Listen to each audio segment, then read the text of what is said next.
સૈયદનગર ખાતે કરજણ નગરપાલિકાના કોર્પોરેટર મોહમ્મદ સિંધી દ્વારા ઇફ્તારી પાર્ટીનું આયોજન કરી કોમી એકતા ભાઈચારાની મિસાઇલ કાયમ કરી હતી.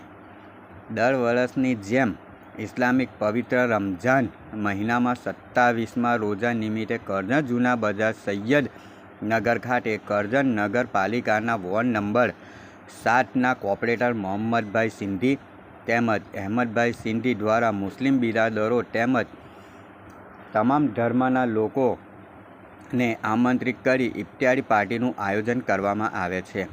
મંગળવારે સાંજે સૂર્યાસ્ત બાદ ઉપસ્થિત રોજગારોએ શરબત, ફ્રૂટ અને ખજૂરથી મોઢું મીઠું કરી ઉપવાસ છોડાવ્યો હતો.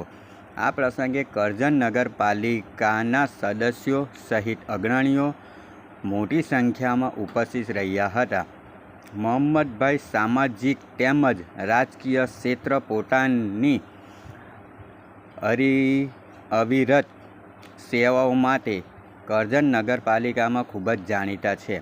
તેઓ કોમી એકતા અને ભાઈચારાની ભાવનામાં હંમેશા માન છે.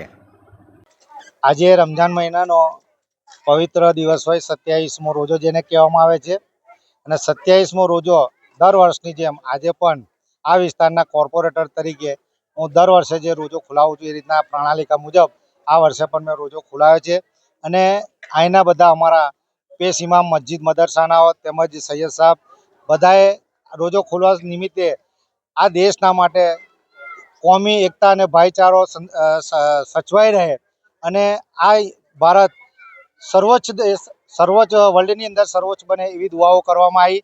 અને આ તબક્કે હું પણ આપના માધ્યમપૂર્વક કહેવા માગું છું કે અમારો વિસ્તાર હર હંમેશ ભાઈચારાથી એકતાથી આજે પણ ચાલી રહેલો છે. હરેક તહેવારો અમે સૌ સાથે મળીને ઉજવીએ છીએ. આજે જે રોજો ખોલાવ્યો તેમાં પણ હિન્દુ મુસ્લિમ હતા, અમારા કોર્પોરેટરો પણ હાજર હતા તેમજ આ વિસ્તારના હિન્દુ આગેવાનો પણ સાથે હતા અને મુસ્લિમ આગેવાનો પણ સાથે હતા. અને સૌએ કોમી લાગણીથી, કોમી ભાઈચારાથી આજે સરસ રીતને આ રોજો ખોલી અને એક સારો સંદેશો આ ગુજરાત માટે, આ વિસ્તાર માટે, આ દેશ માટે આપેલો છે. અને હંમેશા આવો ભાઈચારો જળવાઈ રહે એવી અમે અલ્લાહ તાલા પાસે દુઆ માંગીએ છીએ.